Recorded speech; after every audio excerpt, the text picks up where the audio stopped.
partir de este momento, LB80 Canal 10.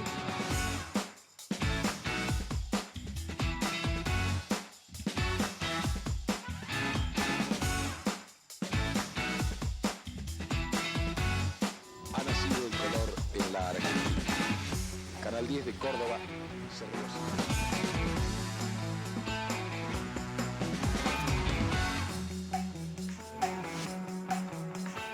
¿Qué tal? ¿Cómo les va? Muy buenas noches. Bienvenidos a los 60 de Canal 10 en este programa de los jueves, donde siempre rescatamos de alguna manera algún hecho, algún punto histórico en estos 60 años de trayectoria de nuestro canal, Canal 10. Hoy nos vamos a ubicar en el año 95. Si bien desde el comienzo del año 95 hubo una crisis financiera que atravesó al gobierno de la provincia, por ese entonces cumplía el tercer mandato como gobernador de la provincia de Córdoba el doctor Eduardo César Angelos, pero se fue profundizando en la medida que iban corriendo los meses para ubicarnos en el mes de junio, cuando ya se sabía de antemano como una de las respuestas o salidas que buscaba el gobierno de Angelos era una ley de emergencia que iba a tratarse en la legislatura provincial. Ya habíamos vivido varias jornadas de movilización, de paro por parte de los empleados públicos que en definitiva tenían un atraso en sus salarios y que además frente a la lucha se habían coordinado en la coordinadora de gremios estatales. Ese será el tema de hoy, es el previo, el colapso de la gestión de Angelos, que posteriormente y en otro programa hablaremos de lo que fue la renuncia o el anticipo de entregarle el gobierno al resultado de las elecciones que habían sido en el mes de mayo, que por entonces había ganado Ramón Bautista Mestre. Hoy hablamos entonces de la crisis y fundamentalmente del movimiento sindical de Córdoba por aquel mes de junio del año 1995. Corría el año 1995. El tercer mandato del gobernador de Córdoba, Eduardo Angelos, comenzaba con muchas dificultades económicas. El atraso en los sueldos estatales y la falta de pago a los proveedores ponían en jaque la continuidad del modelo. El contexto económico se tradujo en meses de manifestaciones e incidentes en la legislatura. Está avanzando la policía, se ha generalizado el caos. El punto cúlmine fue la quema de la histórica Casa Radical. Esta noche recordamos el colapso del gobierno de Angelos.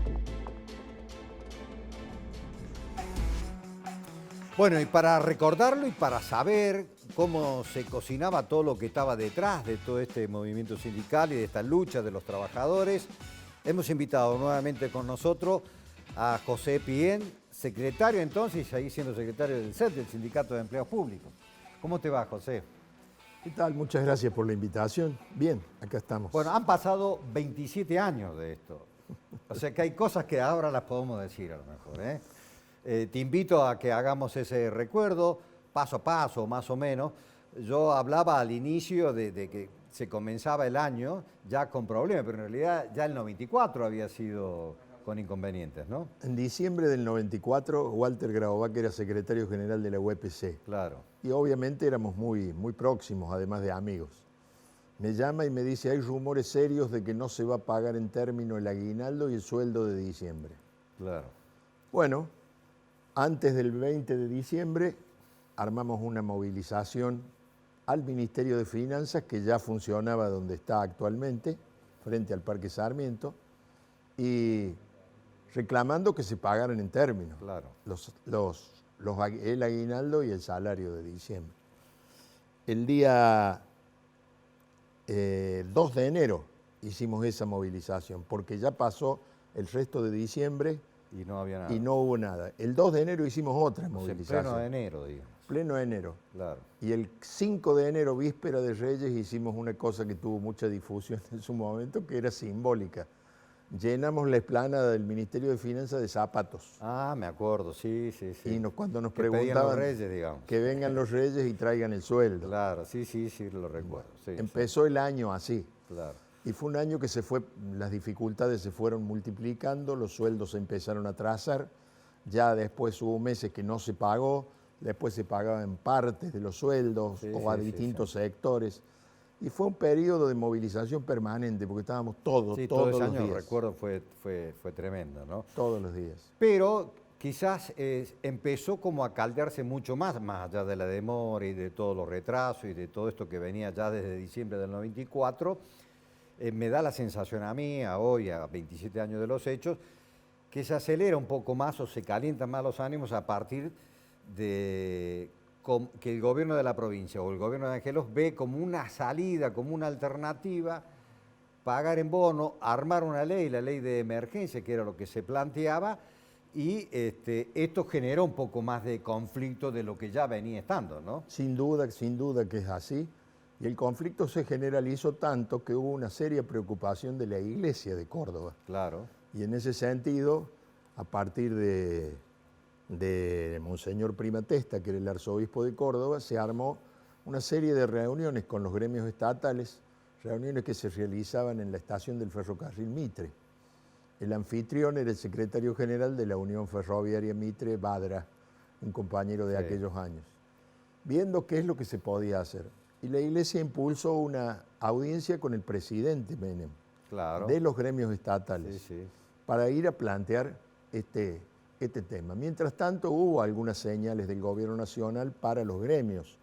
En una reunión en donde estuvo el ministro del Interior, Corachi, en la que yo participé, el ministro nos pidió a los dirigentes sindicales, textual, que levantáramos el pie del acelerador. Y nosotros le dijimos, se levanta muy fácilmente, la nación ponga la plata, paguen los sueldos y se acabó el problema, ¿no? Mira, vamos a recordar el momento que es importante también, históricamente, es esta reunión que finalmente tienen con el gobierno, con Angelos, donde van todos los gremios, y que en definitiva es como que sale la idea concreta del bono como una salida y la decisión de ustedes al término de esa reunión de que profundizar la crisis. Lo recordamos.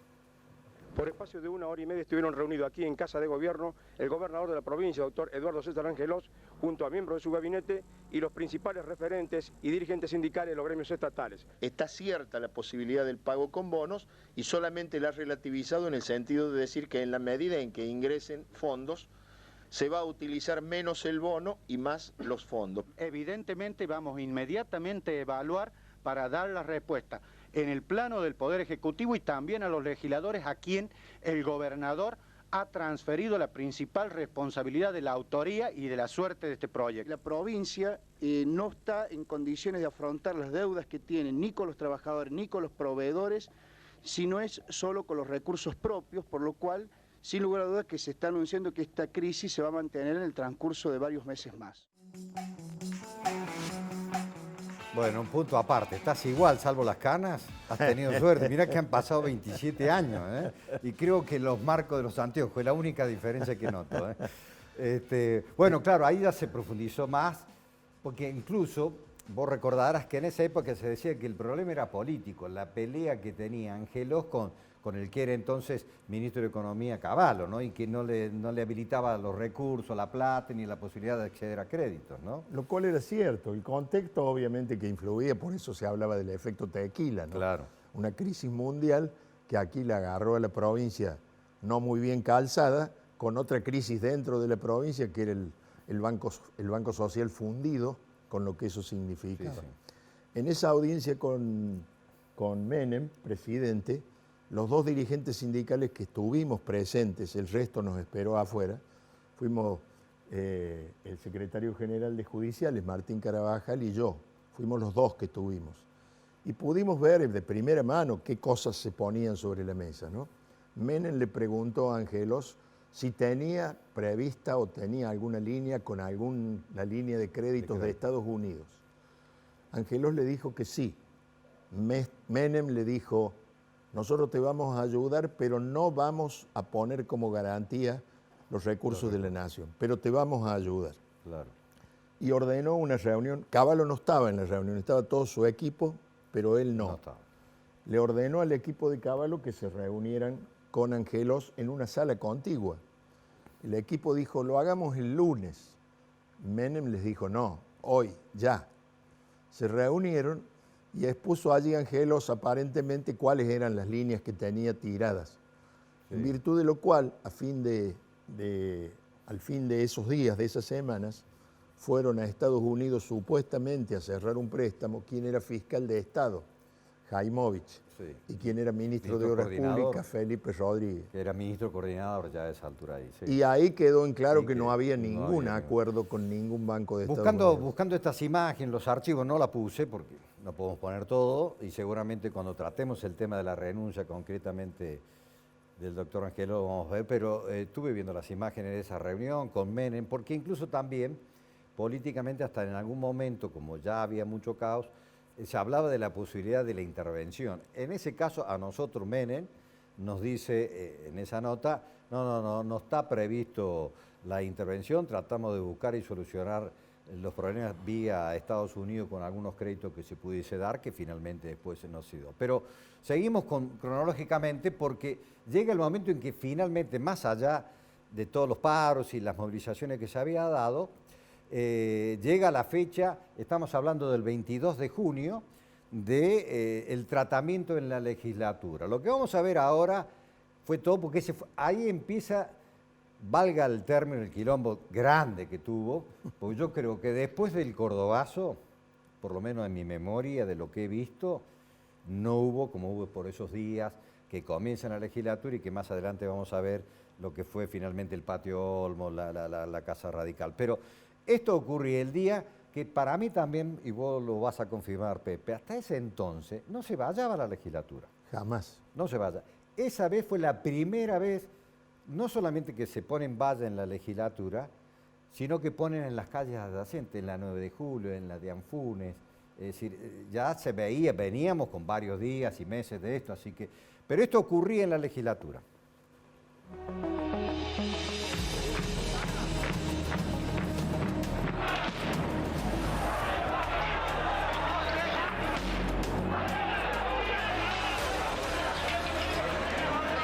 Hay una lluvia de piedras que caen sobre los escudos de la policía.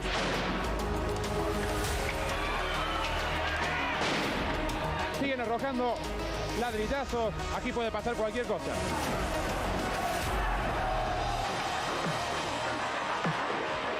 Está avanzando el cerco policial.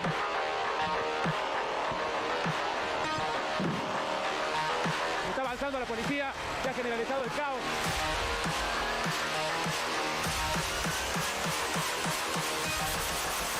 Se ha generalizado la violencia, los policías corren a los manifestantes.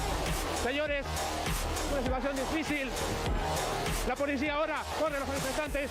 Estamos viendo cómo le pegan a los bastonazos. 25 años de docencia. Están pegando a uno de los manifestantes. Hugo Durán, secretario gremial del CEP, está desmayado. La policía avanza otra vez con escudos. Media hora después de los graves incidentes, esta es la situación. Otro cordón policial. Los policías están corriendo a los jóvenes, a los estudiantes, están pegando con palos.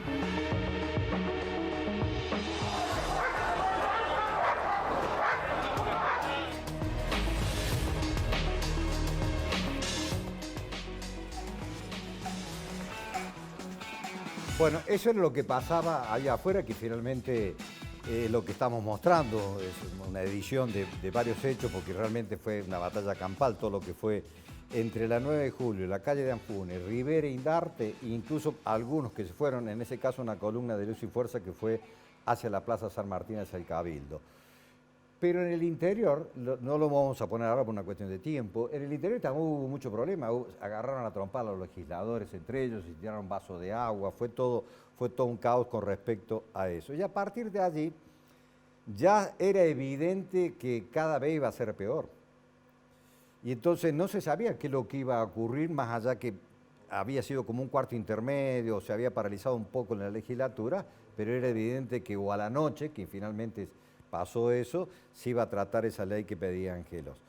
Hablamos con vos y redoblaste la apuesta porque convocaste para un paro para el otro día. Qué memoria. Sí. Ahí lo recordamos, mira, y después charlamos. La coordinadora de gremios estatales sacó una acción común, como estaba previsto. aunque un par de gremios lo harán desde el abandono de tareas. Ha convocado para el día jueves próximo a una jornada de movilización, levantando dos reivindicaciones centrales, como son la que nos viene teniendo en la calle desde el mes de enero, es decir, el pago en términos y en efectivo de los salarios para los activos y los pasivos, y la derogación de la ley de emergencia. Bueno, ¿y cómo se trabajaba? ¿Cómo coordinaban ustedes? Porque la verdad que fueron muchos meses con una logística que comenzó tibiamente, con asambleas, corte de turno, 2 horas, pero después tomaron la calle. Fueron meses que... Yo veía lo de las vallas, recién Sí. como un antecedente, me corro para atrás. Sí. Yo hablaba de la movilización del 2 de enero. Sí. 2 de enero fuimos al Ministerio de Finanzas y no había vallas tampoco allí todavía. Pero ya había algunas vallas cerca de la Casa de Gobierno vieja. Cuando terminamos el acto, sin decir nada a nadie previamente, dijimos, a la Casa de Gobierno todo el mundo. Desde Finanzas a la Casa de Gobierno son menos de 2 cuadras. Claro. Y yo tengo grabado en la memoria 2 policías cargando una valla y corriendo para intentar bloquear la entrada de la Casa de Gobierno.